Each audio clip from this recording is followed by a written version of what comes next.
Sorry guys, ito pala yung pinakaunang video. Sorry sa pagkakamali ko.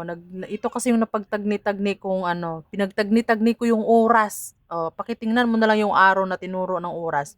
Ito yung oras na pumasok pala yung lalaki na nagnanakaw dito sa loob ng bahay. So, pakipakinggan na lang yung busina nitong white na truck.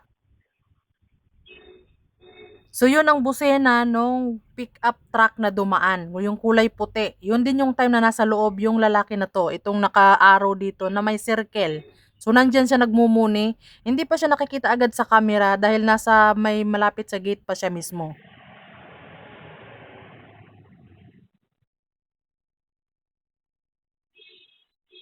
Ayan, so naririnig niyo yung busina mismo, ito mismo yung CCTV footage na nandito sa loob ng bahay, kuha mismo dito sa loob ng bahay.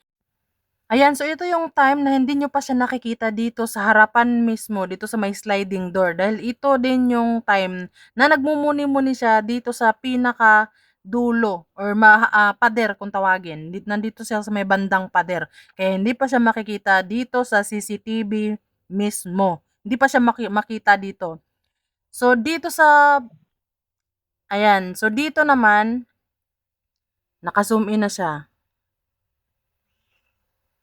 Ayan, so naka-zoom in na, i-zoom in pa natin. Dito naman unti-unti niyang dinidestrongka yung sliding door dahil dito siya nahihirapang i-destrongka or sirain or buksan sa madaling salita. Nahihirapan siyang buksan yung sliding door kaya dito siya medyo natatagalan.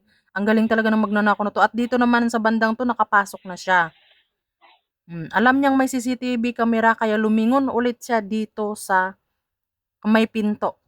Alam niyo kung bakit lumiko siya doon? Dahil doon siya maglalagay ng kanyang bonnet or face mask para hindi makita yung mukha ng kwanggol na ito, ng kurimaw na ito.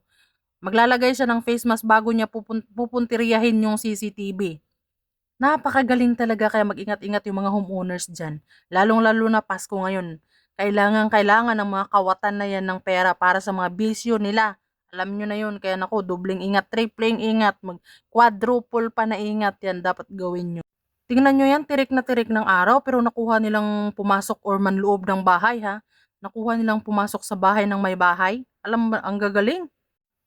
At dito patapos na siya, pasilip-silip ng kurimaw. O makikita nyo na, pupunteriyahin niya na ngayon yung CCTV. Ayan, so nakikipag-hi, hello muna siya sa CCTV. Kuanggol ka pipilitin niya ngayon bunutin yung saksakan nitong CCTV camera na ito. At nagkakanda hulog-hulog pa dyan yung ulo ng rod ng sabitan ng kortina namin dahil sa kalukuhan ng kurimaw na ito. Nahirapan pa siyang abutin yung saksakan ng CCTV camera dito ha. Palibhasa kasi pandak. Talaga naman. At yung kumakalangkang na yun yung electric fan na yung parang walang parang ilisi lang, walang takip na pang protection. Yun yung natumba niya, natumba doon sa may lagayan mismo ng rack. Ayan yung sombrero niya oh. Kung nakikita nyo yung sombrero na kulay brown, at doon sa footage mismo sa front at saka yung sa kabilang kapitbahay, ayan oh, binubunot na niya. Wanggul. Nakatingala na yung CCTV. At dito sa bandang dulo-dulo na, ay nabunot na talaga ng kurimaw yung CCTV. Ang galing nga naman. Talagang nagmamanman talaga siya kung kailan wala ng tao. So, ito naman yung tapos na siya. Galing na siya dyan sa bahay na pinasok niya, yung sa bahay ng amo ko. Ito na yung pagkatapos, nauhaw na ang kurimaw, nakapagpalit ng damit. Para hindi halata na nagnakaw siya. Akalain ng mga tao, nagtrabaho sa loob ng bahay.